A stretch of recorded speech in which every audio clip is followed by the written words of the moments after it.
दोस्तों, हजरत ईसा अलैहिस्सलाम की वफात के बाद क़यामत को सिर्फ 40 साल रह जाएंगे। फिर एक खुशबूदार ठंडी हवा चलेगी जो लोगों के बगलों के नीचे से गुजरेगी, जिसका असर ये होगा कि मुसलमान की रूह कब्ज हो जाएगी और दुनिया में काफिर ही काफिर रह जाएंगे, उन्हें पर क़यामत कायम होगी। जब खुशबूदार हवा गुजरने की वजह से तमाम मुसलमानों की वफात हो जाएगी, इसके बाद फिर 40 बरस का जमाना ऐसा गुजरेगा कि इसमें किसी की औलाद ना होगी, यानी 40 बरस से कम उम्र का कोई ना रहेगा और दुनिया में काफिर ही काफिर होंगे। अल्लाह कहने वाला कोई ना होगा। कोई खाना खाता होगा, कोई खेती कर रहा होगा, गरज लोग अपने अपने कामों में मशगूल होंगे कि दफातन हजरत इसराफील अलैहिस्सलाम को सूर फूंकने का हुक्म होगा। शरू इसकी आवाज बहुत बारीक होगी और रफ्ता रफ्ता बहुत तेज हो जाएगी। लोग कान लगाकर इसकी आवाज सुनेंगे और बेहोश होकर गिर पड़ेंगे और मर जाएंगे।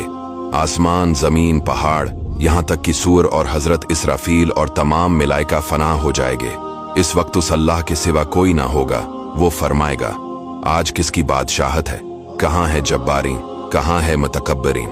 मगर है कौन जो जवाब दे? फिर खुद ही फरमाएगा, सिर्फ अल्लाह वाहिद की सल्तनत है। फिर जब अल्लाह ताला चाहेगा, हजरत इसराफील को दोबारा जिंदा फरमाएगा और सूर को पैदा करके दोबारा फूंकने का हुक्म देगा। सूर फूंकते ही तमाम अव्वलीन और आखिरीन मलाइका, इंसान, हैवानात और जिन मौजूद हो जाएंगे।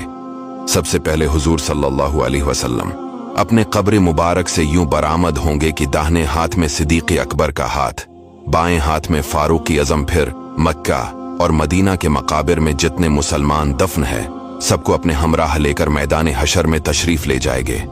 ये मैदान हशर मुल्क शाम की जमीन पर कायम होगा। इस दिन जमीन ताबने की होगी और आफताब एक मेल के फैसले पर होगा। दोस्तों, आफताब 4000 बरस की राह के फैसले पर है और इसकी तरफ आफताब की पीठ है। फिर भी जब सर के मुकाबिल आ जाता है, घर से बाहर निकलना दुश्वार हो जाता है। इस वक्त की एक मील के फैसले पर होगा।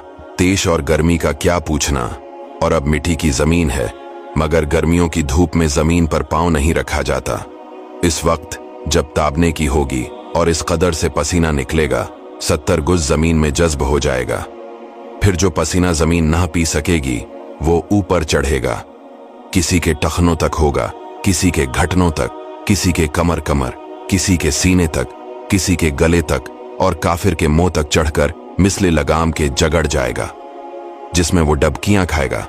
जबानें सूख कर कांटा हो जाएंगी, बाजों की जबानें मुंह से बाहर निकल आ जाएंगी, दिल अबल कर गले को आ जाएंगे। जिसने चांदी सोने की ज़कात न दी होंगी, इस माल को खूब गर्म करके उसकी पेशानी पर दाग करेंगे, यहां तक कि लोगों का हिसाब खत्म हो।